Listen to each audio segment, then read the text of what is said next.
जय हिंद। आज मैं यूजीसी नेट लॉ 2019 जून 2019 का पेपर डिटेल में डिस्कस करने वाला हूँ। इसको सॉल्व करके डिटेल में डिस्कस करने वाला हूँ। Question number first, position through the agent और servant is the example of. तो पोजीशन थ्रू द एजेंट और servant is the example of mediate position. तो मीडिएट पोजीशन होता है एजेंट और सर्वेंट का। जैसे कोई दुकान है तो दुकान पे जो सर्वेंट का ये तो इमीडिएट पोजीशन नहीं होता है, मतलब उसके नाम पे तो दुकान होती नहीं है। तो क्या होता है, जो ओनर है वो ऑथराइज करते हैं।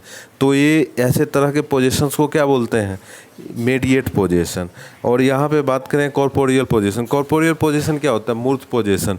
जो चीज़ें दिखती है, जो जैसे ज़मीन है, दुकान है, ये सब क्या है, मूर्त चीज़ें हैं। तो इसको इस चीज़ों पे जो पोजीशन होता है इस पे कॉर्पोरियल पोजीशन होता है। इनकॉर्पोरियल पोजीशन अमूर्त चीज़, जैसे ट्रेडमार्क। किसी ने ट्रेडमार्क ले रखा है तो उसके पास संपत्ति तो है, उसका पोजीशन भी है, लेकिन अमूर्त है। Next question number 2, in which of the case supreme court held that the relationship in the nature of marriage under the Domestic Violence Act 2005 must also fulfill some basic criteria.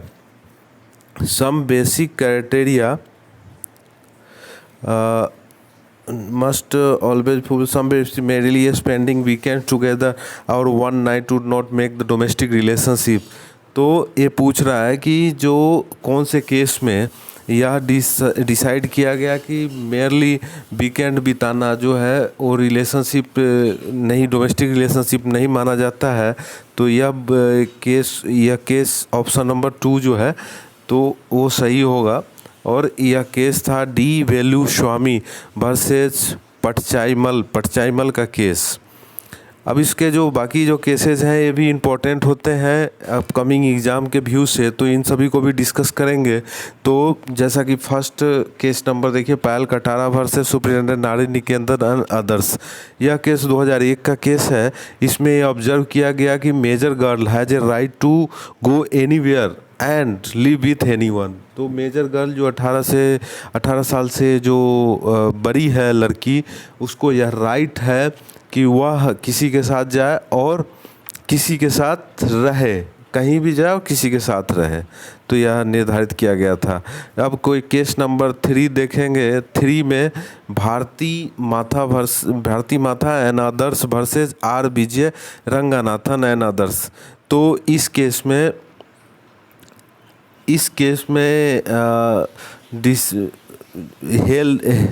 में वो किया गया था कि लिविंग इन रिलेशनशिप में अगर कोई बच्चा जन्म ले लेता है, लिविंग इन रिलेशनशिप में अगर कोई बच्चा जन्म ले लेता है, जब लड़का और लड़की मतलब आदमी और मर्द लिविंग इन रिलेशनशिप में रह रहे हैं, अगर कोई बच्चा जन्म उसमें ले लेता है तो उस बच्चे का उस आदमी के जो पैतृक संपत्ति है तो उसमें फैमिली प्रॉपर्टी में कोई हिस्सा नहीं होगा, लेकिन उस आदमी और औरत के सेल्फ एक्वायर्ड प्रॉपर्टी में उसका हिस्सा होगा। Now come to the question number 3, the preamble to the agreement to trade related aspects of intellectual property rights lay down. तो इसमें जो है एग्रीमेंट जो है प्रीएम्बल टू एग्रीमेंट में और एग्रीमेंट ऑफ ट्रिप्स में, इसमें लिखा हुआ है क्या, public policy objective and national system. उसके बाद special need of the least developed country, special need of least developed country के बारे में लिखा हुआ है। Resolving IP dispute through multilateral procedure. जैसे इंटेलेक्चुअल प्रॉपर्टी का जो डिस्प्यूट है उसको मल्टीलेटरल प्रोसीजर से रिसॉल्व करेंगे। And establish mutual supportive relationship with World Trade Organization and World Intellectual Property Organization. तो इसमें सारे ABCD सब सही है। Now come to question number 4, A wife has an implied authority of the husband to buy article of household necessity। तो इसमें जैसे जो वाइफ है, वाइफ को इम्प्लाइड ऑथोरिटी होती है, implied authority of the husband to by article of household necessity, जब वह वाइफ जो है living with her husband in a domestic establishment of their own. तो ऑप्शन नंबर 1 जो है एक करेक्ट है। सेडिशन मीन्स, सेडिशन जो है आईपीसी की धारा 124A में दिया गया है। इसका मतलब होता है ब्रिंगिंग और अटेम्प्टिंग, ब्रिंग और अटेम्प्टिंग, अटेम्प्ट भी सेडिशन में आ जाएगा। To bring, attempt to bring the government into hatred, government into hatred through words, कैसे? वर्ड से, साइंस से और विजुअल रिप्रेजेंटेशन से। तो ये क्या सेडिशन में आ जाएगा। अब now question number 6, which of the statement is correct. तो 6, Hegel is one of the chief exponents of the constitutive theory of recognition. तो कॉन्स्टिट्यूटिव थ्योरी ऑफ रिकॉग्निशन क्या है? The state is considered as the international person. तो constructive theory of recognition है कि state को international person के रूप में देखा जाएगा।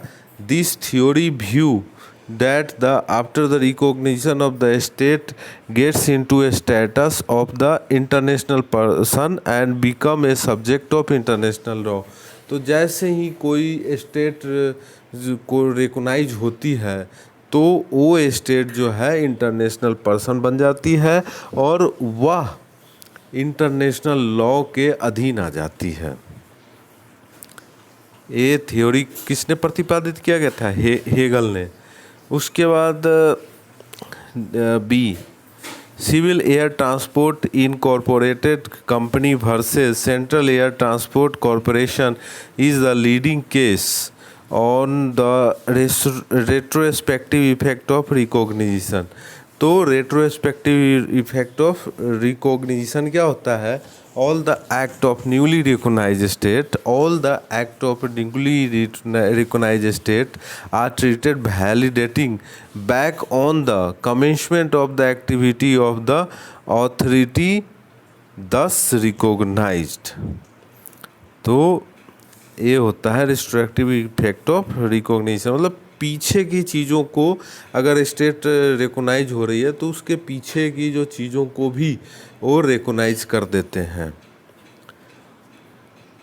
डी, तो Luther versus Sagor, it was held that there was a distinction between de facto and de jure recognition for the purpose of giving effect to internal act of recognized authority। तो Luther versus सॉगर, इसमें ये था कि जो Luther था वो Luther रसिया में लकड़ी का व्यापार करता था। तो वो लकड़ी का व्यापार करता था, लकड़ी का व्यापार करता था और वो छोड़ के जब ये रसिया स्टेट रिकॉग्नाइज हो गई तो अमेरिका आ गया तो वही सेम लकड़ी जो है सॉगर को बेच दिया गया। किसी ने, जो उसका जो होने वाला मालिक है वो बेच दिया। तो लूथर ने सॉगर पे केस किया कि ये जो लकड़ी का ओनर मैं हूँ और अमेरिका चूँकि रसिया स्टेट को रिकॉग्नाइज नहीं करती है तो इसलिए उसके रसिया को स्टेट नहीं मानती है, तो रियल का मालिक और सॉगर जो था अमेरिका का ही रहने वाला था। तो लूथर ने सॉगर पे वो किया कि इस लकड़ी का मालिक मैं ही हूँ। तो इसमें जो जजेज हैं इन्होंने ये प्रतिपादित किया कि जैसे पहले तो रसिया को यूएसए रिकॉग्नाइज नहीं कर रहा था अमेरिका, लेकिन बाद में रिकॉग्नाइज कर दिया। तो जब रिकॉग्नाइज कर दिया तो रेट्रोस्पेक्टिव रिकॉग्निशन हो गया, मतलब पीछे से ही रिकॉग्नाइज कर दिया, तो उसके सारे एक्ट को वैलिडेट कर दिया। तो ये मतलब ये चीज़ें मतलब ये हो गई। तो इसी को बोलते हैं कि distinction between de facto and de jure recognition for the purpose of giving effect to the internal act of recognition authority. Now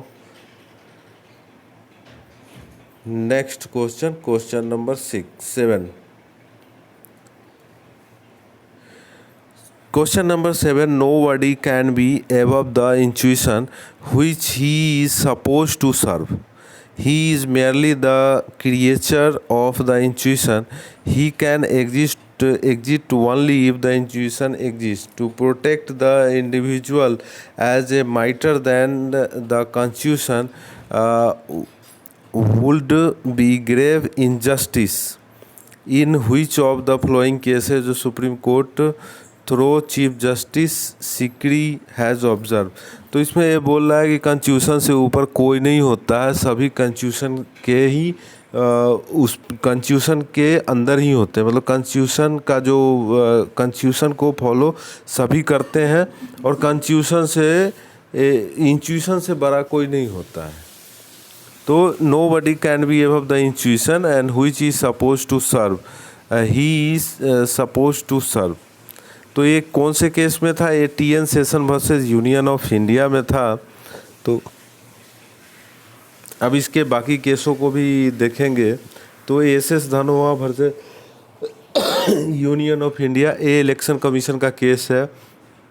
TN Seshan versus union of India, तो इसका अपने लोगों ने देख लिया कि इसमें प्रतिपादित किया गया nobody can be above the institution which he is suppose to serve, he is merely the creature of the institution, he can exist only the institution exist. तो ये बोला गया था TN Seshan versus union of India. In president reference 2000, इसमें Supreme Court जो है, तो Supreme court article 143 को डिस्क्राइब की थी। इसको याद करना ज़रूरत है क्योंकि कई बार जैसे पूछा जाता है। AC जोश वर्सेस शिवम पिल्ले, तो इसमें क्या मैटर था? Voting by electric machine. तो इसमें क्या था कि जैसे फर्स्ट टाइम इलेक्ट्रॉनिक मशीन का यूज किया गया था, तो उसके अगेंस्ट उसने AC जोश ने याचिका दायर की थी। मतलब इसके अगेंस्ट इलेक्ट्रॉनिक मशीन के अगेंस्ट याचिका दायर की गई थी क्योंकि यह रिप्रेजेंटेशन एक्ट के बिल्कुल विरोध था। क्योंकि रिप्रेजेंटेशन एक्ट में इलेक्ट्रॉनिक मशीन का कहीं भी कोई जिक्र नहीं था, वोटिंग बाय इलेक्ट्रॉनिक मशीन। तो इन्होंने बोला कि ये अनकॉन्स्टिट्यूशनल है। तो ये इस रिलेटेड केस है, इसको आप याद कर लीजिएगा। Question number 8, which of the following is the not essential of the parliamentary form of government. तो पार्लियामेंट्री फॉर्म ऑफ गवर्नमेंट के लिए इसेंशियल क्या नहीं है? तो option 4, the president appoint minister and assign.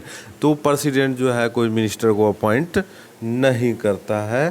तो इसमें जानने वाली बात है कि क्या क्या इसमें इसेंशियल है। तो इसेंशियल 1, 2 एंड 3 है। तो बारी बारी से देखेंगे। फर्स्ट में क्या है? The presence of the nominal executive head of the state who acts exclusively on the advice of cabinet. तो कैबिनेट के एडवाइस पे एग्जीक्यूटिव हेड जो है, एग्जीक्यूटिव हेड ऑफ स्टेट काम करता है। सेकेंड है the cabinet which is real executive. तो कैबिनेट क्या है? रियल एग्जीक्यूटिव होता है, consist of leaders of the party. तो कैबिनेट में कौन होते हैं? जो लीडर्स, जो पार्टी जीतती है उसी के लीडर्स होते हैं। Who have the support of majority in the legislator, जिसको पूर्ण बहुमत प्राप्त है उसी के पार्टी के बंदे कैबिनेट के मिनिस्टर्स होते हैं। द रिस्पॉन्सिबिलिटी, बात सत्य है, the responsibility of the cabinet is collective. तो कैबिनेट की रिस्पॉन्सिबिलिटी क्या है? कलेक्टिव है। अगर एक ने कोई घोटाला किया तो सारे इस्तीफा देते थे। तो now question number 9, regulation to access to biological diversity is describe under which one of the following chapter of the biological diversity act 2002। तो ये कौन से चैप्टर से करता है, बिलोंग का चैप्टर 2।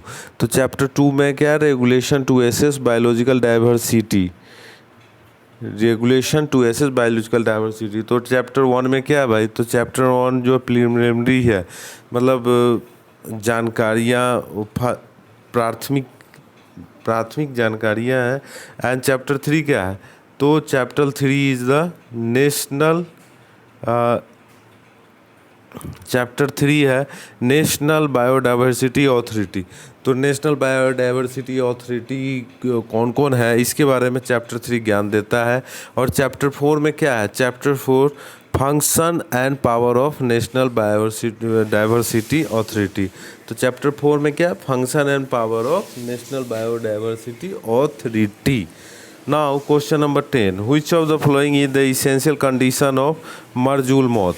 तो मरजूल मौत क्या है, तो मरजूल मौत जो है एक शरिया कानून का, एक मुस्लिम लॉ का एक टर्मिनोलॉजी है। तो इसमें क्या होता है कि जैसे कोई भी व्यक्ति जो है उसको मृत्यु का जेन्युइन एप्रीहेंशन है और dealt with to an illness, जैसे वो बीमार है और उसको मृत्यु का जेन्युइन एप्रिसिएशन है, तो वो जो है उस समय जो अपना वसीयतनामा या कोई गिफ्ट जो है, किसी को अगर कुछ बोल देता है कि जैसे ये हमारे प्रॉपर्टी का मालिक ये रहेगा, तो वैलिड होता है।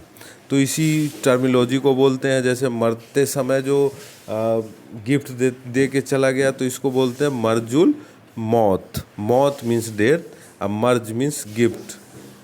तो डेथ बेड गिफ्ट बोलते हैं इसको, डेथ बेड गिफ्ट बोलते हैं। तो इसके लिए दो चीज़ें, इसके लिए नेसेसिटी होना चाहिए कि there should be genuine appreciation of death होना चाहिए, death to an illness, and in case person जो है अगर नहीं मरता है तो यह नल एंड वॉइड हो जाएगा। ये जो गिफ्ट है ये क्या हो जाएगी, नल एंड वॉइड होगी। Mere apprehension of death due to old age is not a ground of मरजुल मौत। तो क्या ग्राउंड नहीं है मरजुल मौत का, तो ओल्ड एज के कारण जो एप्रीहेंशन है कि जैसे मैं मर जाऊंगा, बूढ़ा हो गया मैं मर जाऊंगा, और वो बयानबाजी करके अगर कोई वो कर देता है, कोई वसीयतनामा का वो जिक्र कर देता है, तो वो मरजुल मौत नहीं मानी जाएगी। Thus, the man dying from the nature course due to old age does not come under the preview of law. मरजुल मौत में जो हायर का हिस्सा जो है वो जाता नहीं है, मरजुल मौत में हायर का हिस्सा जाता नहीं है। और मरजुल मौत जैसे मान लीजिए कि किसी व्यक्ति के पास 3 एकड़ ज़मीन है, तो मरजुल और मौत में वह जो गिफ्ट है 1 एकड़ ही कर सकता है, मतलब 1/3 प्रॉपर्टी जो है, 1/3 प्रॉपर्टी से ज़्यादा यह नहीं गिफ्ट कर सकता है। तो इसी को मरजुल मौत कहते हैं। Now question number 11, which article of UN Charter puts the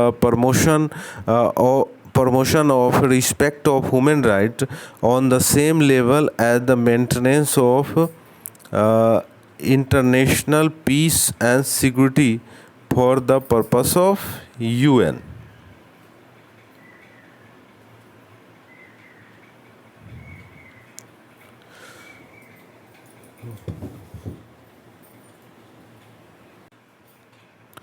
हाँ, तो इसमें जैसे आर्टिकल 1 इसका करेक्ट आंसर होगा। तो आर्टिकल 1 में क्या है, the purposes of the UN charter, which article of UN Charter put the promotion of respect of human right on the same level as the maintenance of international peace and security as a purpose of UN।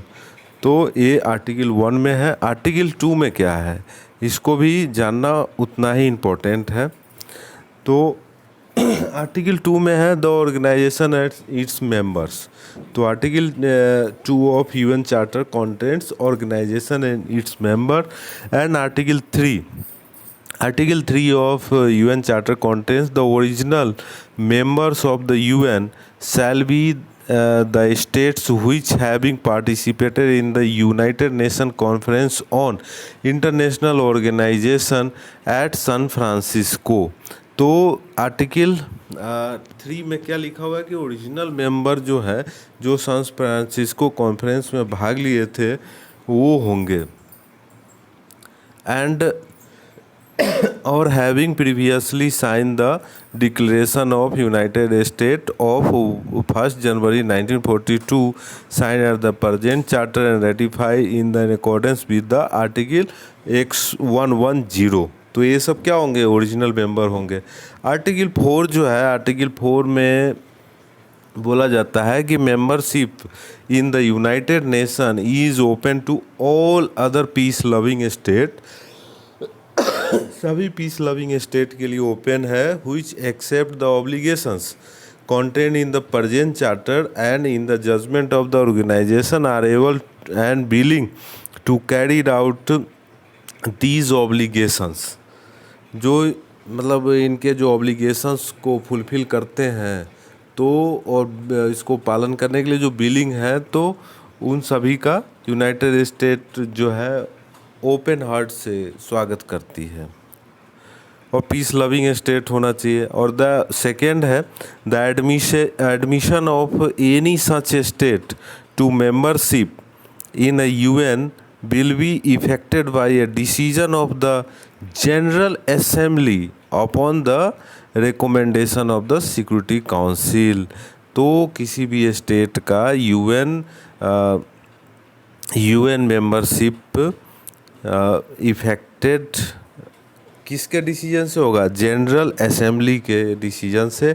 और किसके recommendation से, recommendation by the Security Council. Now question number 12, which of the following statement are not correct. तो जैसे not correct है तो A और सी है, तो ए और सी आप देख लेना। इसमें करेक्ट जो स्टेटमेंट है उसको देखते हैं। इन 1967 United Nations declares on territorial asylum was unanimously adopted by the General Assembly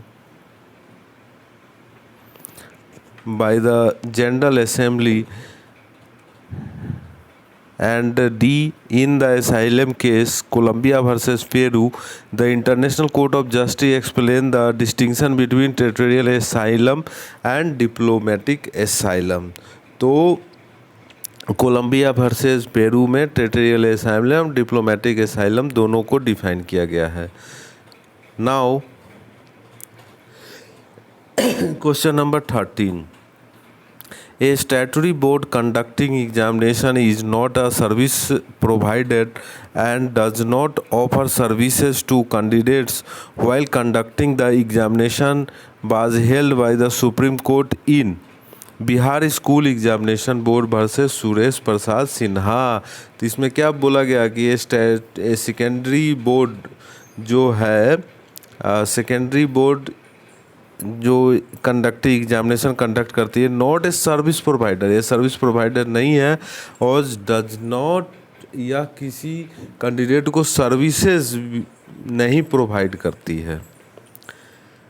अब इसके कुछ जो बाकी के जो केसेस हैं उसको देख लेते हैं। Buddhist mission dental college and hospital versus Bhupesh Khurana 2009। तो इसमें 11 student of the college had filed a case seeking compensation for the academic year lost on account of unfair trade practice by the college. तो इसमें 11 student ने college के खिलाफ यह याचिका दायर की थी कि अनफेयर ट्रेड प्रैक्टिस किया जा रहा है, तो हमारे जो लॉस हुआ, हमारा जो एकेडमिक ईयर का जो लॉस हुआ उसके लिए कॉम्पनसेशन दिया जाए। तीसरा केस देखेंगे, दूसरा तो डिस्कस कर ही दिया। दूसरा केस तो आंसर ही है Madan Kumar Singh versus district magistrate Sultanpur. तो Madan Kumar Singh versus district magistrate Sultanpur 2009 एक कंज्यूमर प्रोटेक्शन का केस है जिसमें ऑक्शन आइटम का ऑक्शन वगैरह हुआ था, तो इसको आप याद रखिएगा। UT Chandigarh administration versus Amarjeet Singh 2009, तो ये भी कंज्यूमर प्रोटेक्शन से संबंधित केस है और ऑक्शन से रिलेटेड है, तो इसको भी आप ध्यान में रखिएगा। Now question number 14, which of the following statement is correct. तो ये स्टेटमेंट करेक्ट है ACD। तो क्या है, if the other house does not pass an ordinary bill, if the other house does not pass an ordinary bill and more than 6 months have passed, ordinary bill pass नहीं हुआ और 6 महीने हो गए, the president may summon the joint session to both house. तो president जो है joint session के लिए समन कर सकता है दोनों हाउस को, तो ये सही है। C, the lower house has exclusive power over money bill. तो मनी बिल के ऊपर जो लोअर हाउस होता है, जो लोकसभा होता है, उसका एक्सक्लूसिव पावर होता है। Money and financial bill can be only introduce in Lok Sabha and with prior recommendation of the president. तो मनी बिल और फाइनेंशियल बिल कहाँ पे इंट्रोड्यूस होता है, लोकसभा में, with prior recommendation of president. Question number 15. Under which of the following sections of the Code of Civil Procedure 1908 did Indian court recognize or de-recognize the foreign decree of divorce? तो क्या है, section 13। Section 13 है। तो section 13 of civil procedure का है कि जैसे foreign court का जो है recognise and de recognise the foreign decree. Section 12 है bar to further suit. Section 15 है court in which suit to be instituted, किस कोर्ट में सूट इंस्टीट्यूट करना है उसके बारे में। सेक्शन 16 है सूट वेयर सब्जेक्ट मैटर। तो सेक्शन 16 क्या बोलता है कि सूट वहाँ पे करना है जहाँ का सब्जेक्ट मैटर है। Now 16, question number 16, an accident is one of the ordinary course of thing sometimes so unusual as not to be looked for by a person of ordinary prudence is said to be inevitable accident। क्या है, inevitable accidents है। Which of the following is the leading case of the trespass ab initio? तो gold 6 carpenters case. तो 6 carpenters case होता है, तो ये लोग जैसे कहीं कैफ़े वगैरह में जाते हैं तो वहाँ पे क्या है कि ये जैसे उसके मालिक के डिनाई करने के बाद भी रोकते हैं, तो उसने ये केस किया कि ये ट्रेसपास है। तो इसमें यह निष्पादित किया गया कि यह जो ट्रेसपास ये ट्रेसपास नहीं हुआ। तो Goldsmith versus Spring limited 1979 claim for a collateral purpose treated as abuse. तो इसमें claim for the collateral purpose treated as abuse and उसने ये इस तरह से वो दोबारा काउंटर वो किया। और ड्रम्बेल वर्सेस रॉबर्ट, ये 1944 की केस है। और gold spin versus spring limited 1977 का।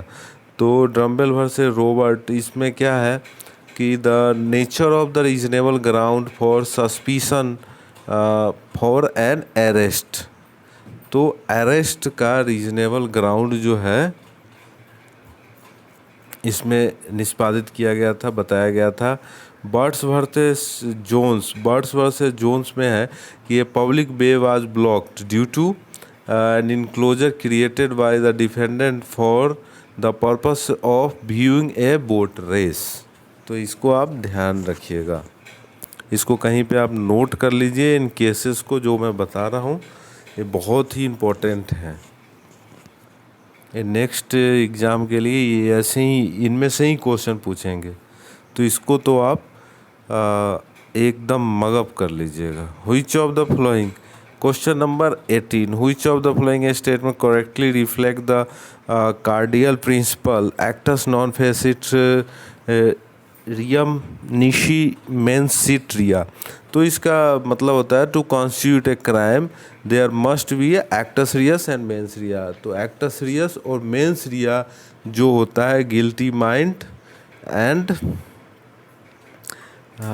एक्टस रियस और मेंस रिया जो है किसी भी क्राइम में मौजूद होती है, तो इसका मतलब यही होता है। Now 19, question number 19, which of the following is incorrect regarding meaning of merchantable quantity of good. तो the good are free from the patent defect. तो good are free from the patent defect, तो ये क्या है, ये गलत है, incorrect है। तो क्या होना चाहिए था, good are free from the latent defect. Latent defect means छुपी हुई जो डिफेक्ट, जैसे मान लो कोई चीज़ सामान किसी सेलर ने ग्राहक को दे दिया, ग्राहक लेके चला गया, बाद में वो सामान ख़राब हो जाती है उसमें छुपी हुई गुण से, जैसे उसका उस समय बेचते समय पता नहीं चले, तो सेलर जो है इस इंडेमनिटी से फ्री रहता है कि उसके बाद सामान को बाद में जैसे क्या हो रहा है उसका जो लेटेंट डिफेक्ट है उससे फ्री रहता है। तो नेक्स्ट क्या बोलता है, the goods can be use for the purposes of which they are bought. तो गुड्स जो है उसी पर्पस के लिए यूज़ करना चाहिए जो जिसके लिए लाया जाता है, तो ये भी सही है। That the goods are marketable at their full value. तो गुड ये भी जो है बिल्कुल सत्य है। इन इंडिया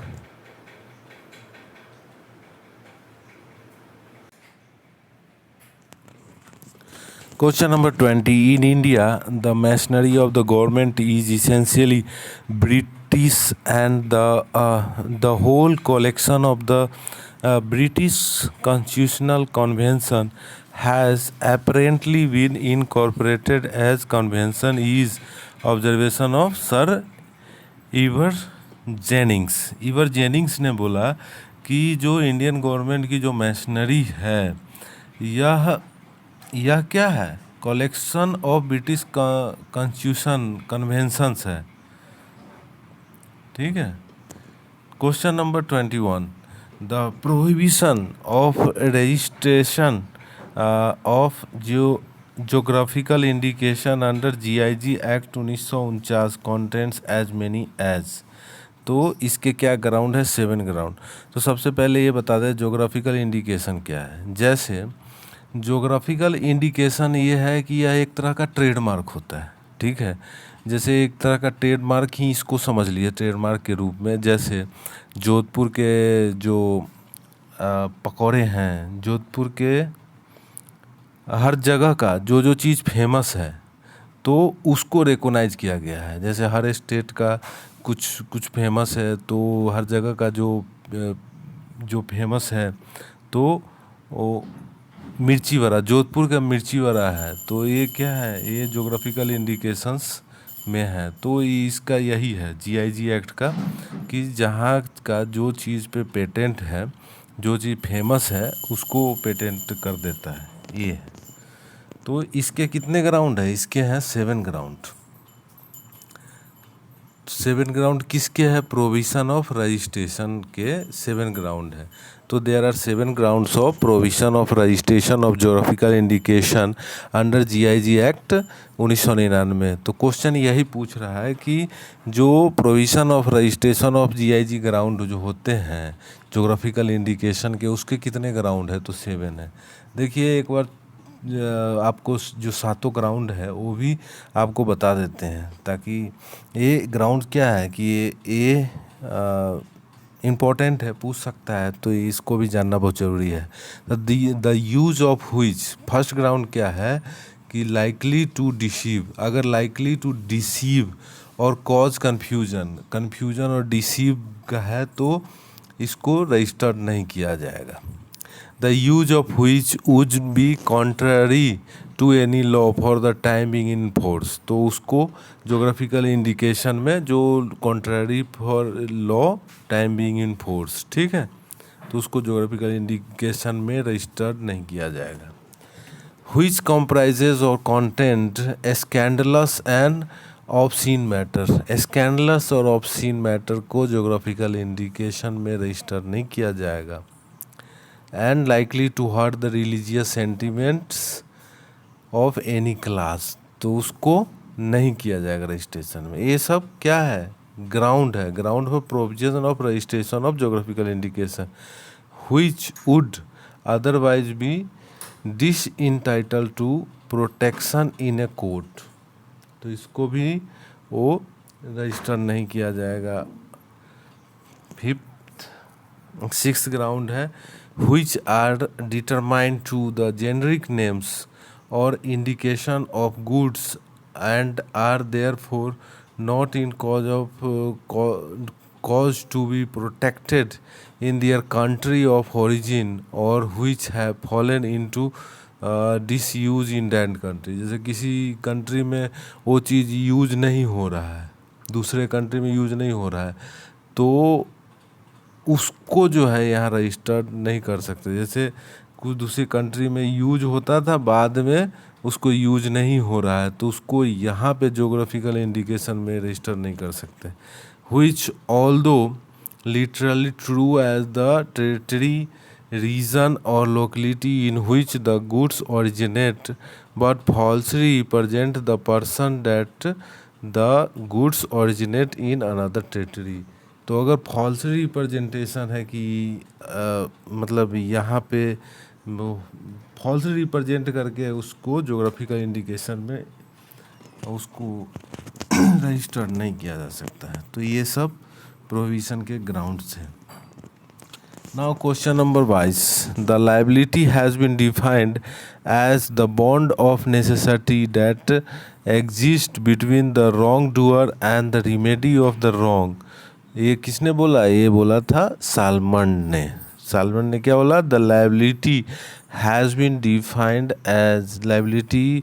सालमन ने लाइबिलिटी के बारे में ये बोला कि the bond of necessity that exist between wrongdoer and the remedy of the wrong.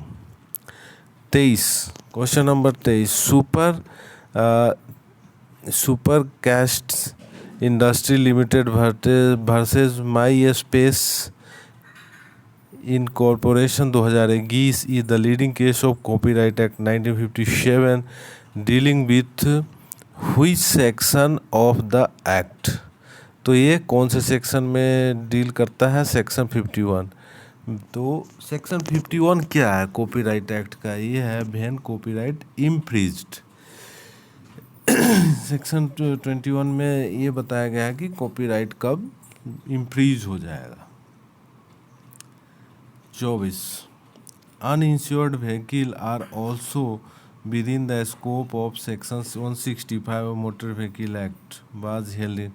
तो अनइंश्योर्ड व्हीकल, जिस व्हीकल का इंश्योर नहीं हुआ है, वो भी किसके स्कोप में आता है, मोटर व्हीकल एक्ट के। किस केस में ये निष्पादित किया, ये Parmanand Thakur versus commissioner of coal mines. तो Parmanand Thakur versus commissioner of coal mines. अब इसके जो बाकी केस है वो देख लेते हैं। तो अच्छा, उससे पहले देखते हैं सेक्शन 165 जो है, सेक्शन 165 में क्या डिफाइन है, claim tribunals. Section 165 of motor vehicle act defines the claim tribunals. तो LIC ऑफ इंडिया वर्सेस राजकुमारी मित्तल 1985, इस केस में जैसे क्या था कि जो ड्राइवर था वो do not possession of driving licence था, तो उसमें उस बंदे को ही पूरा बियर करना पड़ा, इंश्योरेंस कंपनी नहीं बियर की। क्योंकि वो ड्राइविंग लाइसेंस के पोजीशन में ही नहीं था। और कमल कुशा वर्सेस कृपाल सिंह 1988, तो कमल कुशा वर्सेस कृपाल सिंह, तो इसमें भी tribunal denied the claims, tribunal ने क्लेम से डिनाइड कर दिया। और ये तीसरा मैं आपको बता ही दिया कि Premanand Thakur versus commissioner of coal mines 1988, इसमें अनइंश्योर्ड व्हीकल था are also within the scope of section 165। और सेक्शन 165 क्या, क्लेम ट्रिब्यूनल्स, तो क्लेम ट्रिब्यूनल के स्कोप में आता है अनइंश्योर्ड व्हीकल भी।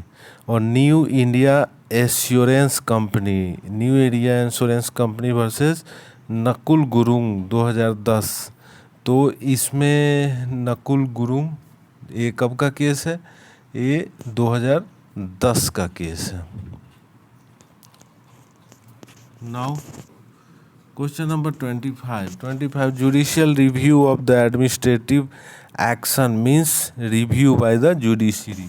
Judicial review is always review by the judiciary, या एडमिनिस्ट्रेटिव एक्शन है रिव्यू बाय द जुडिशरी।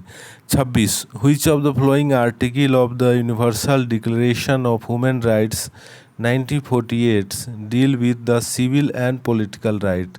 तो ये 3 से 21 जो आर्टिकल है of human right, declaration of human right 1948, ये जो बात क्या करती है, ये बात करती है सिविल एंड पॉलिटिकल राइट के बारे में। टोटल आर्टिकल है इसमें डिक्लेरेशन ऑफ ह्यूमन राइट्स में 30 आर्टिकल। तो देख लेंगे आर्टिकल 1 एंड 2 है, तो आर्टिकल 1 एंड 2 में इक्वलिटी की बात करती है और फ्रीडम की बात होती है। 3 से 21 में जैसा कि आपने देखा सिविल एंड पॉलिटिकल राइट्स की बात होती है। आर्टिकल 22 से 27 में देखा, इसमें 22 से 27 में इसमें सोशल राइट्स के बारे में बात किया जाता है। और आर्टिकल 28 से 30 में फ्रीडम अराउंड द वर्ल्ड, पूरे विश्व में आज़ादी के बारे में वो बात किया जाता है, स्वतंत्रता के बारे में बात किया जाता है। अब question number 27,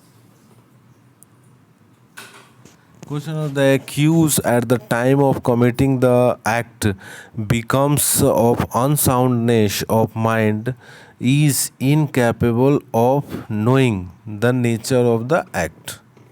Incapable of, though the accused of the time of committing the act becomes the unsoundness of mind कब माना जाएगा, जब वह क्या कृत्य कर रहा है, the nature of the act, nature of the act को समझने और जानने में इनकैपेबल है। That the act is wrong और कंट्राडिक्टरी टू लॉ, और यह एक्ट जो है गलत है और कंट्राडिक्टरी ऑफ लॉ है।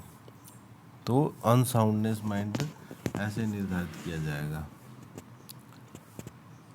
The Sapinda relation on the line of ascent under Hindu law extend 5 degree. Sapinda relation जो होता है 5 डिग्री होता है फादर में, मतलब पिता में 5 डिग्री और माता में 3 degree, 3 degree through the mother. तो ये कौन से सपिंड रिलेशन में आता है, इसमें शादी क्या होते हैं, प्रोहिबिटेड होते हैं। और question number 29 cyber security according to IT act 2000, तो cyber security according to IT act 2000 protecting information equipment devices computer resource communication device and information store therein from unauthorised access use disclosure disruption modification and destruction. ये क्या है, cyber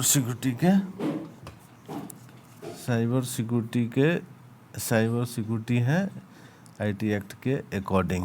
अब देखिए question number 30.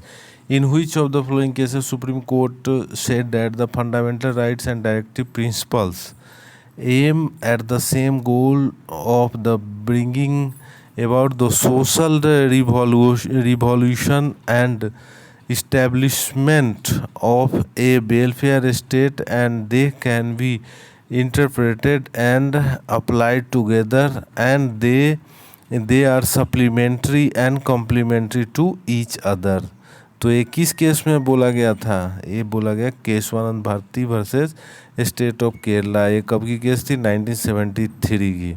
अब इसके बाकी case को भी वो करेंगे। Maneka Gandhi versus union of India, तो इंटरप्रिटेशन ऑफ आर्टिकल 21, तो इस पे एक केस था। और 1978 की केस था। रे केरला एजुकेशन बिल 1958 का केस था। और 1958 का केस था Minerva mills versus union of, जैसे re Kerala education bill was presupposed to contain some provisions contradictory to that of the rights of minorities, and मतलब ये माइनॉरिटी उनको समझ में आया कि हमारे जो राइट्स को कटल किया जा रहा है। तो इसमें इसके अगेंस्ट में केस एक काफ़ी फेमस केस है कि रे केरला एजुकेशन बिल। और Minerva mills versus union of India 1980 का केस है। इसमें basic structure doctrine of constitution को डिफाइन किया गया। और केशवानंद भारती 1973 का केस है, जिसमें आपने देखा कि court said that the fundamental rights and directive principles aim at the same goal of bring about the social revolution and establishment of the welfare state, and they can be interpreted and applied together, and they are supplementary and complementary to each other. Question number 31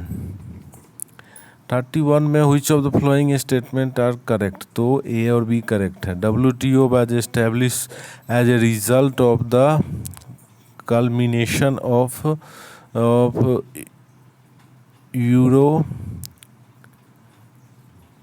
Uruguay round of GATT. B. The New World Trade Organization WTO came into effect on January 1, 1995. तो ये दोनों true है। Dower may be regarded as consideration for conjugal intercourse by way of analogy to the contract of sale. The above observation was made in which of the following cases? Abdul Kadir versus Salma के case में। तो Abdul Kadir versus Salma के case में ये निष्पादित किया कि जो डॉवर है तो रिगार्डेड एज कंसिडरेशन प्रतिफल के रूप में फॉर कंजुगल इंटरकोर्स, जो वैवाहिक संबंध बनाने के लिए way of analogy and contract of sale. तो ये बोला गया था अब्दुल कादिर वर्सेस सलमा। और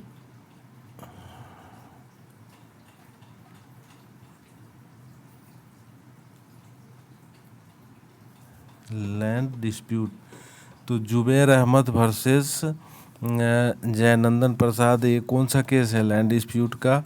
और रेहाना खातून वर्सेस इक्तिदार उद्दीन, ये जो केस है Iktidar Uddin a suit to recover ₹25,500 as from Dover. तो इसको याद रखेंगे। हमीमुद्दीनिसा बीवी वर्सेस जहीर शेख, तो restitution of the conjugal rights इसके केस हैं। तो ये सभी केसेस इंपॉर्टेंट, इनको याद रखेंगे। Question number 33. In which one of the following cases it has been held that Section 9 of the Civil Procedure Code 1973, which enables a civil court civil court to try all suit of the civil nature impliedly confers jurisdiction to apply the law of torts and principle of justice, equity and good conscience। ए कौन से case में बोला है? Union Carbine Corporation versus union of India. तो Union Carbine Corporation versus now Gujarat State Road Transport Corporation versus Raman Bhai and प्रभात भाई।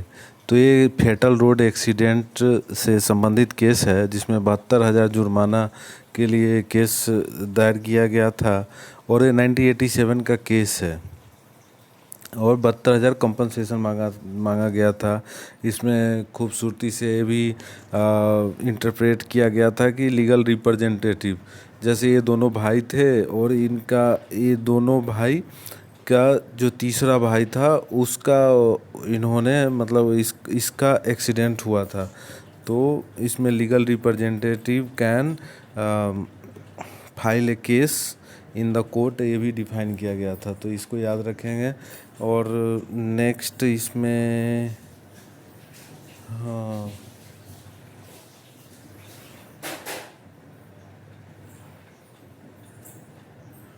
तो और Rohtas industries limited versus Rohtas industry staff union. तो इसमें Rohtas industry limited Rohtas industry staff union, इसमें क्या था कि जो स्टाफ यूनियन ने हड़ताल कर दिया। तो हड़ताल से जो कंपनी को जो लॉस हुआ, ये सबसे पहले जो लोअर कोर्ट ने ये डिफाइन वो किया कि ये जो लेबर्स हैं जो जिन्होंने स्टाफ्स ने हड़ताल किया है वो कंपनी को हर्जाना देंगे। बाद में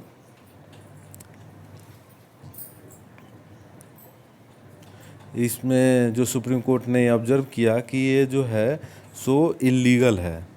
क्या whether employees can be awarded compensation for loss and profit due to illegal strike under industrial dispute act. तो ये जो है को सुप्रीम कोर्ट ने डिसाइड किया कि ये जो है ये इलीगल है और इसमें जैसे जुर्माना लेना जो है स्टाफ से इलीगल है।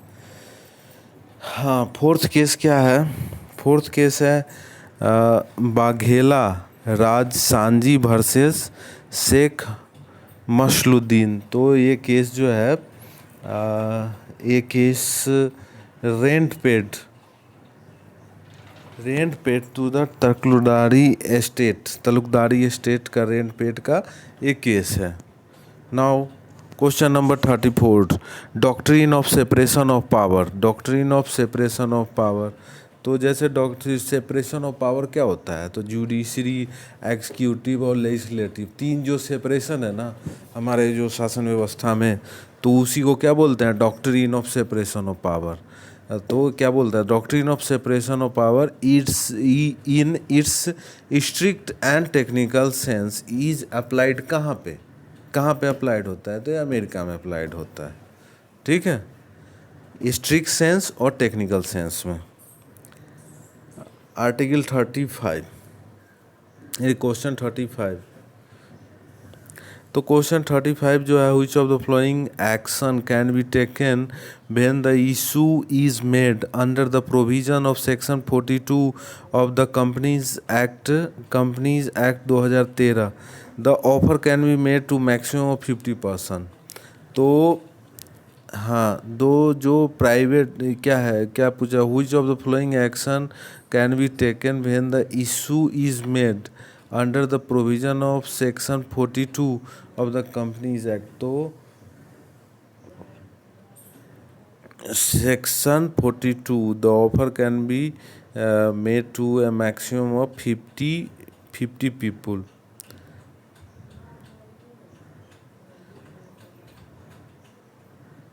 तो मेड, ठीक है। तो private placement a sale of a stock bond and security to private investors can be made under the provision section 42 क्या है कि जैसे प्राइवेट प्लेसमेंट किसको कर सकते हैं, प्राइवेट प्लेसमेंट ऑफ शेयर तो मैक्सिमम 51 से ज़्यादा नहीं हो सकता है। तो private placement of stock, bond, security and private investor, तो सेक्शन 42 कंपनी एक्ट का आप एक देख लीजिएगा, महत्वपूर्ण है। Question number 36, which of the following statement is correct, तो ए और सी करेक्ट है, ये देखते हैं। The operation of the doctrine of forum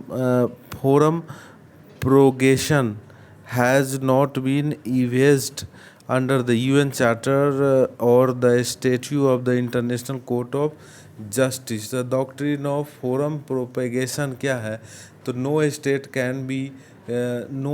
can be compelled to submit its dispute to the international court or tribunal। तो किसी भी state को ये कंपेल नहीं किया जाएगा कि भाई तुम अपना जो डिस्प्यूट है वो मेरे को लाके मेरे सामने लेके आओ विदाउट उसके कंसेंट के। तो ये प्रिंसिपल ऑफ इंटरनेशनल लॉ है, ठीक है। This is called the principle of international law. And C, the doctrine of the forum propagation efforts and informal way for the state to express consent to the justification of the court, तो वही बताया consent होना चाहिए, ठीक है। अब question number 37, तो the inadequacy of consideration, तो कंसिडरेशन कब इनएडिक्वेट होगा, will be taken in account of course of law, तो when fraud, coercion and due influence in the formation of the contract is pleaded, तो ये consideration क्या हो जाएगा, consideration जो हो जाएगा इनएडिक्वेट हो जाएगा। कोहेंशन, फ्रॉड और अनड्यू इन्फ्लुएंस है वो है तो प्रेरित है। तो 38 in which section of the Partnership Act it is laid down that there can be a partnership in a single particular business venture, तो ये कौन सा सेक्शन है, सेक्शन 8। तो हम देखेंगे सेक्शन 10। सेक्शन 9 में क्या है, general duties of the partner. Section 9 partnership में, section 9 of partnership act, general duties of partner. Section 10 duty to indemnify for loss cause by fraud. और सेक्शन 11 तो determination of rights and duty of partners by contract between the partners. अब question number 39, which of the following section of the Hindu adoption and maintenance act 1956 deals with the right of adoptive parent to dispose of their properties, तो ये है section 13। Section 11 में क्या है, तो other condition for the valid adoption. Section 12 में क्या है, effect of adoption. Section 13 of Hindu maintenance adoption act 1950 deals with क्या है, right of adoptive parent to dispose of their properties. And section 14 determination of adoptive mother in certain cases, तो ये बताती है। अब 40 question number 40, in which of the following case the supreme court said that the governor can not exercise his power of suspension of the sentence under article 2 and 3 of the Constitution of India for the period when the Supreme Court is seized of the case. The order of the governor could only operate until the matter becomes sub judice to the Supreme Court, and it becomes so on filing of the petition of the special leave of the appeal। तो ये कौन सा, KM Nanavati versus state of Bombay, ये कब की case थी, 1954 की। और Satpal Dang versus state of Punjab 1968 की, questioning the validity of the Punjab ordinance. AK Roy versus union of India, तो इसमें क्या हुआ था कि एमपी मेंबर ऑफ पार्लियामेंट जो थे वो अरेस्ट हुए थे। ये 1981 का केस है। और K M Nanavati state of Bombay, ये तो आपको बता ही दिया। 41. Which of the following activity cannot be considered as relating to the social responsibility under section 140 135 of the Companies Act 2013? तो can not be consider relating to the social, तो ये क्या नहीं होगा? Amount spend on activities which only benefit the employ of the company. तो company के employ के लिए जो बेनिफिट है वो सोशल एक्टिविटीज़ में काउंट नहीं होगी। तो क्या काउंट होगी? Option number 2, amount spend to the benefit people who are not economically backward. ठीक है। और third, amount spend to the activities which only benefit to the consumers of the organization। Consumers के लिए तो सोशल एक्टिविटीज़ में count होगी। Amount spend on activity which only benefit the supplier of the organization, तो supplier के लिए तो भी ये काउंट होगी। 42. Question number 42. Every offence punishable under section 147 of the Negotiable Instrument Act 1881 is compoundable। तो जो भी सेक्शन 147 के अंतर्गत offence punishable under section 147 is compoundable offense। The Constitution of India incorporate the rule of law in article 14। अब देख लेंगे article 19 freedom of speech, article 20 life of personal liberty, article 32 remedy for enforcement of right, writ petitions. तो question number 44, if once artistic expression are synonyms with one's personality, then they are deserving of protection just as much as the physical person। तो personality theory देव observation is true about the theory of AIP intellectual property क्या है? Personality theory से संबंधित है। Human rights are defined in which of the following section of the protection of human right act 1923। तो human right की जो परिभाषा है सेक्शन 2D में दिया हुआ है। सेक्शन 2D याद रखें।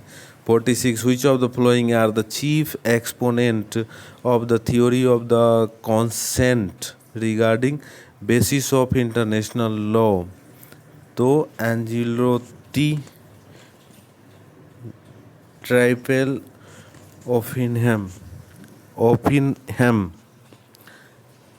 47. Which of the following statement is not correct? तो A is not correct। तो करेक्ट हम देख लेते हैं। करेक्ट देख लेते हैं। President shall not issue the proclamation under clause 1 of 352 unless the decision of the union cabinet prime minister council of the minister is communicated to him in writing. resolution approving the proclamation of national emergency must be passed by the special majority। अब section 48, which of the following provisions of the Indian Constitution Indian Constitution have been extended to Jammu and Kashmir state by presidential order? Provisions related to freedom of trade, commerce and intercourse, services and citizenship। Provision related to election। तो A and B are correct। Who among the following stated that post-mortem is the notoriously ambiguous concept? Lloyd। तो Lloyd ने बोला था कि post moratorium is the notoriously ambiguous concept. 50, the NGT act 2010 contents, national green tribunal act 2010 contents how many schedules.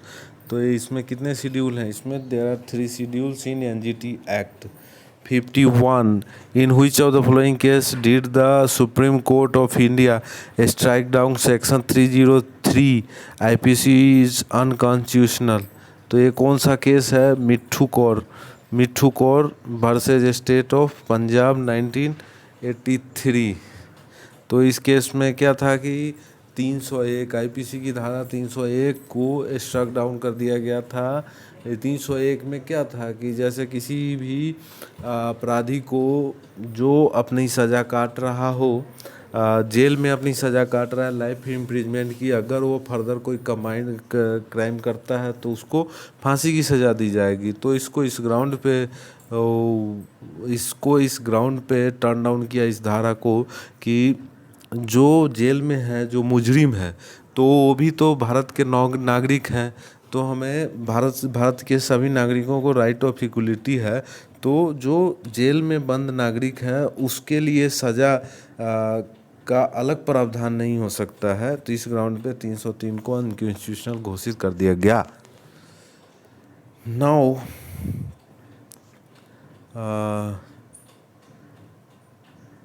हाँ, इसके अन्य case को भी देखते हैं जो काफ़ी important. Machhi Singh versus state of Punjab. तो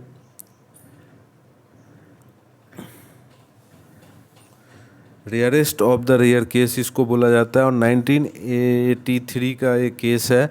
Bachchan Singh versus state of Punjab 1980 का केस है। और बात करें ज्ञान Kaur versus state of Punjab 1996 का केस है। मिट्ठू Kaur versus state of Punjab 1983 का केस है।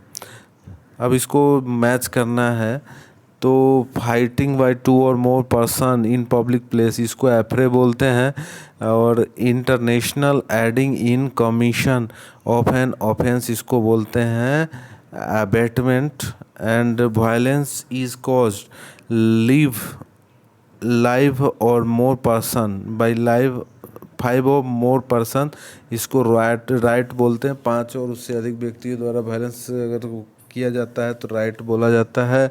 Offence committed against a state by word sign and visual representation इसको सेडिशन बोलते हैं। Section 124A।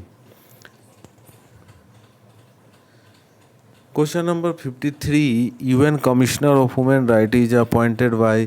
तो सेक्रेटरी जनरल के द्वारा UN commissioner human rights appoint होते हैं।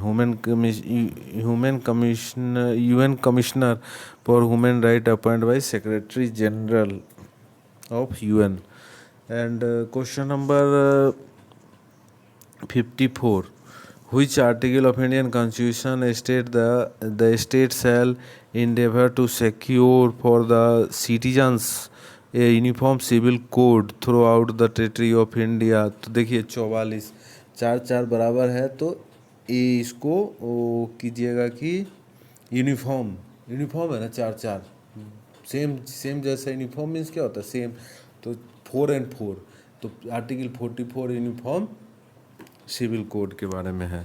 अब आर्टिकल 25 जो है freedom of conscience and free profession practice and propagation of religion. And article 37 है एप्लीकेशन ऑफ डीपीएसपी। तो एप्लीकेशन ऑफ डीपीएसपी इसमें क्या बोला गया है कि डीपीएसपी के जो चीज़ें हैं उनको कोर्ट द्वारा इन्फोर्सेबल नहीं किए जा सकते हैं, ठीक है। और आर्टिकल 45 क्या है? Article 45 early child care and education to children below the age of 6 years. तो 6 साल के से छोटे 6 साल और 6 साल से छोटे बच्चों को एजुकेशन के बारे में बताया जाता है कि चाइल्ड केयर एंड एजुकेशन की सुविधा वो करना। अब इसी में एक फेमस केस है Unni Krishnan versus state of Andhra Pradesh. Unni Krishnan versus state of Andhra Pradesh 1993। इसमें सुप्रीम कोर्ट जो है held that free education up to 14 साल। यहाँ तो 6 ही साल लिखा हुआ था और इसमें क्या है, इसमें 14 साल फ्री एजुकेशन वो किया गया। तो इस केस को याद कीजिएगा, उन्नी Krishnan versus state of Andhra Pradesh, article 45। अब question number 55। 55, a citizen has the fundamental right to use a best means of imparting and receiving information, and as such to have an access to telecasting for the purpose the observation for the Supreme Court to Ministry of Information and Broadcasting, Government of India versus Cricket Association of Bengal 1995। दूसरा case है Prabhu Dutt versus union of India 1982। तो the supreme court held that in this case the supreme court held that the right to know news and information of the government it's in concluded in freedom of press। and third case Dinesh Trivedi versus union of India 1977, disclosure of document relating to the affairs of states. और fourth case है Pramati educational and cultural trust versus union of India 2014 का case है ये। इसमें constitutional validity of clause 5 of article 15 का interpretation और जिक्र किया गया है। अब now question number 56, in which of the following case it was held that if a person is not a citizen of any state he will be called stateless. तो इसका जो करेक्ट ऑप्शन है ये ऑप्शन 4 है, Stoke versus the public, Stoke versus public trustee 1921 का case. अब इसके बाकी केसों का जिक्र करते हैं। नोटेबुलम केस 1955 का केस है, question of nationality.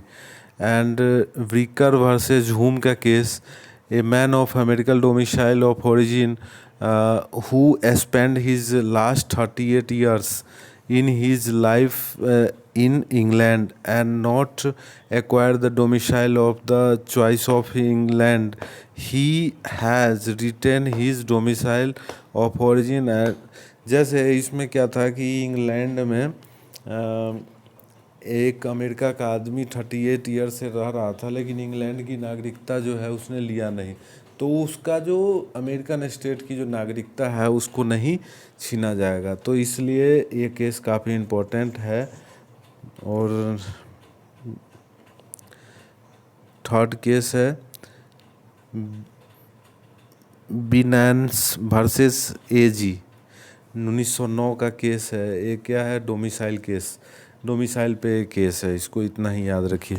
57, which of the following section of the companies act 2013 deals with corporate social responsibility. तो सेक्शन 1 कॉरपोरेट सोशल रिस्पॉन्सिबिलिटी वो कौन डील करता है, सेक्शन 135। 58 है question number 58, which of the following article provides coverage of the intervention in domestic jurisdiction for the enforcement of human rights। तो ये article 2 clause 7 of UN charter. 59 question, a legal person is any subject matter other than the human being to which law attributes personality is a statement of किसका है, Salmond. Question number 60, public health sanitation conservancy and solid waste management is instituted ये कौन से constitutional amendment के द्वारा institute किए गए थे? तो ये 74वें कॉन्स्टिट्यूशनल अमेंडमेंट में इसको इंस्टीट्यूट किया गया था। 61 acts with the intention to cause miscarriage administered a drugs to a pregnant lady. Why? The child in the womb died. X is the guilty of causing miscarriage. X is the guilty of causing miscarriage. उसके बाद 62 the principal restitution stops where repayment begins can be applied against minors only. restitution stops where repayment begins, तो miners के case में apply किया जाता है। 63 how many core principles are laid down in United Nations Declaration of Permanent Sovereignty over National Resources? तो 8 core principles हैं, इसको याद रखेंगे। Question number 64 in which one of the following cases the supreme court held at the federalism in India is not a matter of administrative convenience but the principle? तो ASR Bommai versus union of India 1994 का case है। राजा रानी Pal versus honourable speaker Lok Sabha 2007। तो इसमें क्या था? String operation 10 MP के विरुद्ध किया गया था। तो इस केस को ऐसे याद रखें, राजा रानी Pal versus union of honourable speaker Lok Sabha. तो इसमें 10 MP का स्ट्रिंग ऑपरेशन किया गया था। Madras bar association versus union of India 2014। तो इसमें director the central constitutes national tribunal commission बनाने के लिए बोला गया था। किसमें? Madras bar association versus union of India. और state of waste Bengal versus committee for protection of democratic right waste Bengal 2010। The police of one state, the police, एक state की पुलिस दूसरे स्टेट में अपना पावर एक्सरसाइज कर सकती है, इस केस में बोला गया था। तो ये केस भी इम्पोर्टेंट है, तो इसको भी याद कर लीजिए। State of waste Bengal versus committee for protection of democratic right waste Bengal 2010। इसमें एक स्टेट की पुलिस दूसरे स्टेट में अपना पावर एक्सरसाइज कर सकती है to arrest the culprits and all. 66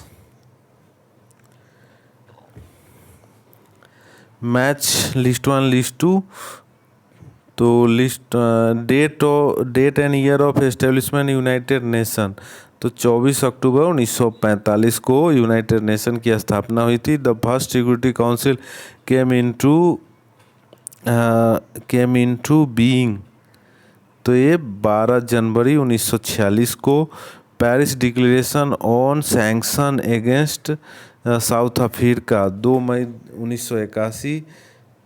और mister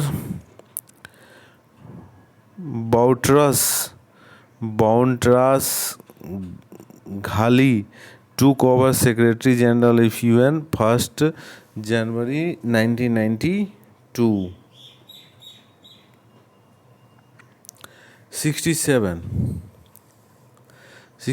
which of the following is not correct? तो judicial review does not include judicial competence to review executive enforcement and legislative enactments, तो ये गलत है। judicial review tends to elevate the judiciary on the rank of super legislature, सही है। The scope of judicial review is limited as it emphasis on the procedure establish by law rather than due procedure of the law, ये भी सही है। Judicial review is the indispensable to the federal system of government, ये भी सही है। Now question number 68, इसमें assertion reason दिया गया है और इसमें एसर्शन बोथ दोनों सही है और R is the correct explanation of A. तो इसको एक बार देखते हैं क्या है। International humanitarian law is the law that regulates the conduct of bar. Just in below it is that branch of international law which seeks the limit of efforts of the armed conflicts by protecting persons who are not participating in hospitalities and by restricting and regulating the means and method of warfare available to combatants. Reason: international humanitarian law is inspired by the considerations of humanity and mitigation of the human sufferings. तो दोनों सही है और explanation इसका सही है। 69 जो है, decision making process of those authority besides being transparent must result in the reasoned conclusion which is reflective of the due application of mind and diverse concern arising from the project such as the present. This has been observed regarding environmental impact assessment law in which of the following case? तो Gram Panchayat Navalakh Umbre versus union of India, तो ये correct option है 2012 का case. Utkarsh Mandal versus union of India, ये 2009 का case है। इसमें environmental clearance of mines इसको डिस्कस किया गया था। Deepak Kumar versus state of Haryana 2022 का है। Laid down guidelines for conducting mining work to ensure there is no adverse effect on the environment and biodiversity on the region. और तेहरी बांध विरोधी संघर्ष समिति वर्सेस स्टेट ऑफ यूपी 1990, इसमें hydro power project and Tehri dam का oppose किया गया था। तो ये इन केसों को भी याद कर लीजिएगा। 70 which of the following is not the constituent of the taught. तो टॉट का कंस्टिट्यूएंट क्या है? मेंस रिया, मतलब गिल्टी माइंड हो या ना हो टॉट हो जाएगी। तो रॉन्गफुल एक्ट होना चाहिए, डैमेज होना चाहिए और रिमेडी फॉर द डैमेज अगर है तो टॉट हो जाएगी। 71 the remedy for the violation of section 3 and 4 of the Competition Act has been laid down in section 27। तो सेक्शन 27 में क्या लिखा गया? रिमेडी फॉर द वायलेशन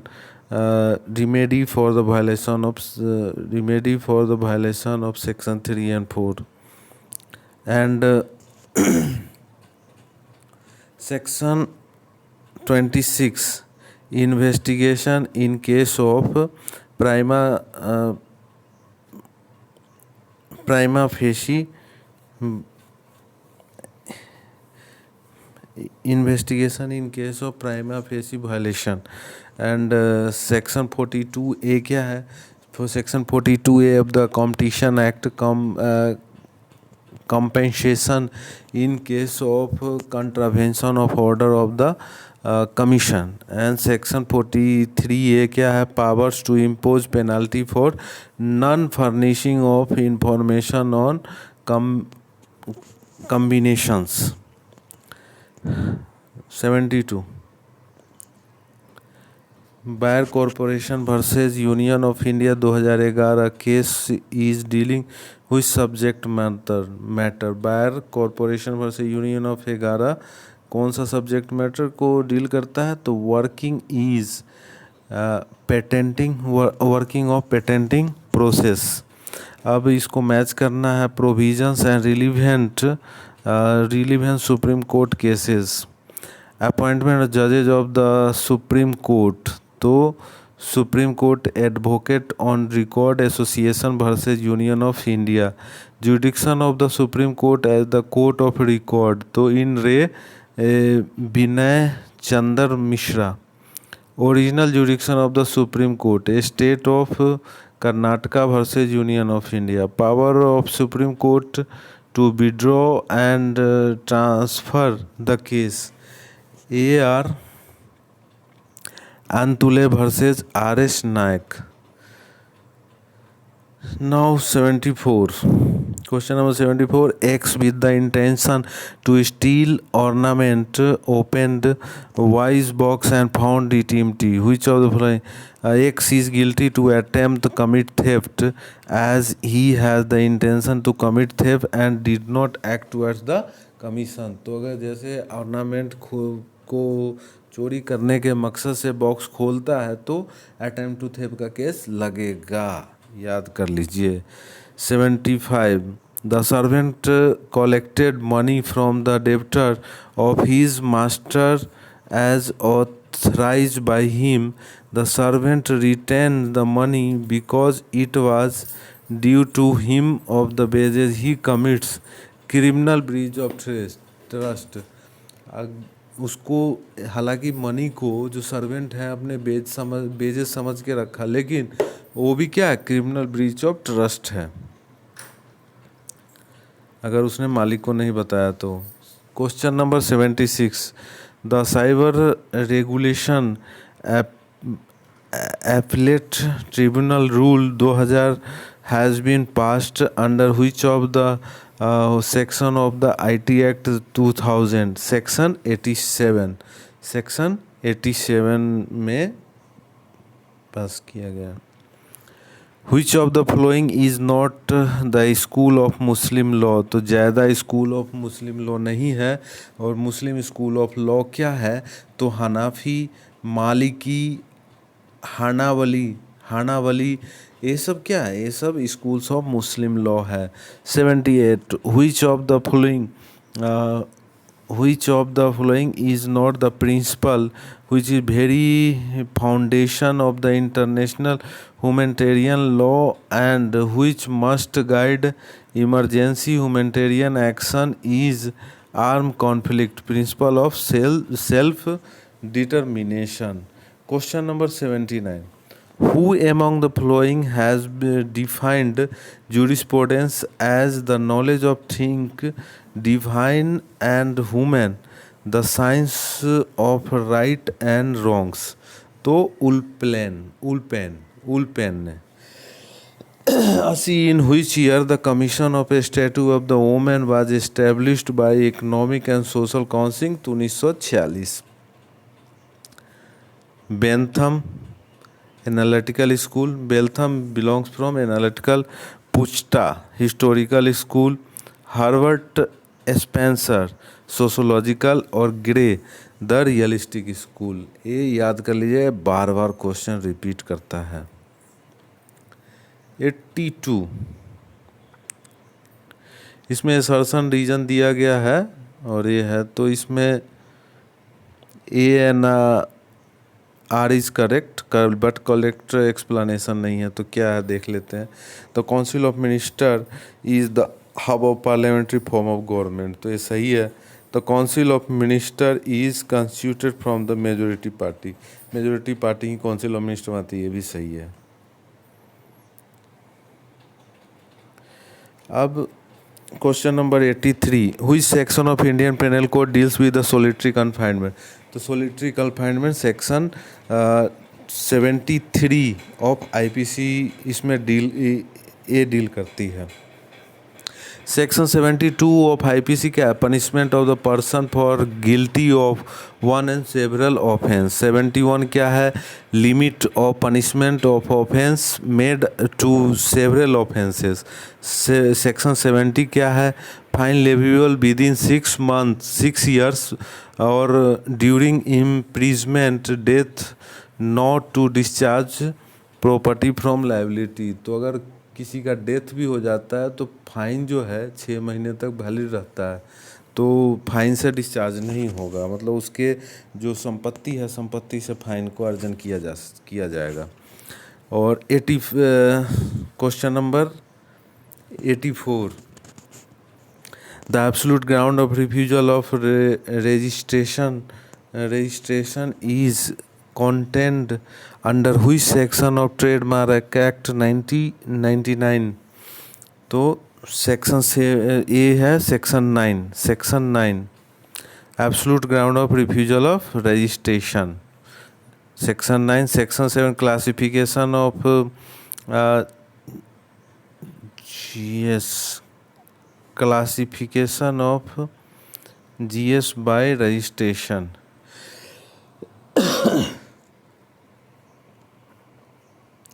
उसके section 8 publication of alphabetical index by classification of geographical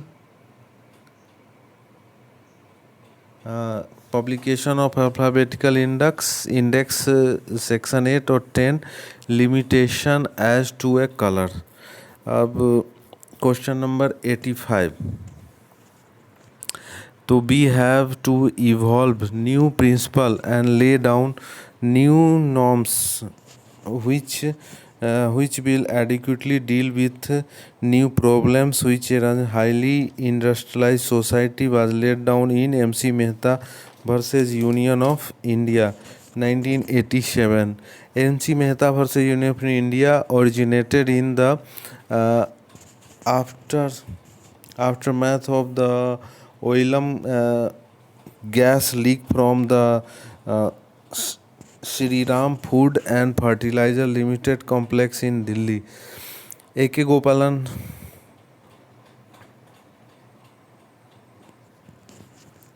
85, 86 assertion and reason, इसमें both A and R is correct. R is correct explanation of A. तो article 38 of the statute of the International Court of Justice list international conventions whether general and particular establishing rules expressly recognized by the contesting states as the first source of international law. Reason, in modern period international treaties are the most important source of international law. तो दोनों सही है और correct explanation भी है। The institution of ombudsman was firstly instituted in the year 1809 by Sweden. 88, the communication of the acceptance is complete as against the proposer when it put to the course of transmission so as to be out of the acceptor's power. List 1, list 2, the right which although recognized by law is not enforceable, तो ये imperfect right होता है। person's right in relation to his property, तो proprietary right, and a person right relating to a statute and that arising out of contract, तो personal right, the right which does not create immediate interest, तो contingent right। 90, the law of every modern state shows as that 1,000 points the influence of both an accepted social morality and wider moral ideals that influences enter into law either abruptly and avoidly through legislation or silently and piecemeal through the judicial process. Who said this? So this is said by Hart.